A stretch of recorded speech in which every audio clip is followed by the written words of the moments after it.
Sa Maharlika Highway, hindi lang oras ang nawawala kapag sira ang daan. Minsan trabaho, minsan kaligtasan, at kung minsan, buhay. Kapag sira ang daan, tao ang nahihirapan. Ang Maharlika Highway ang pangunahing ugat na nag-uugnay sa Luzon, Visayas at Mindanao. So ito po nandito na. Kaya personal na bumisita si Pangulong Ferdinand Marcos Jr. sa Samar, kasama si DPWH Secretary Vince Dizon. Ang tawag po nila dito, sungkaan. Matatapos po tayo ng August. Pati po yung mga dinaanan natin kanina, maaayos din yon. Mismong mga residente ang nagsumbong sa Pangulo ng perwisyo at peligrong dulot ng sirasirang Maharlika Highway. Pupunta po kami ng center, buntis po ako.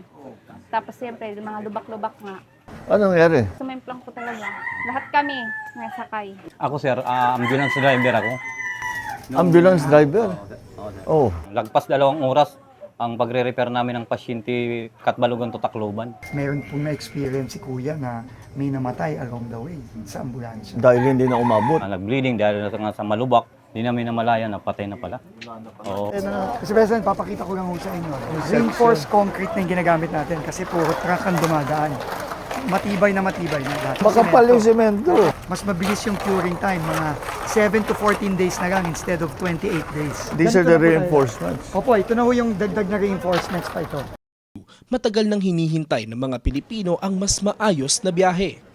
Nung bago ito, maganda pa ito eh. Naalala ko kami nung dinala kami rito nung father ko. Kaya may Maharlika Highway eh.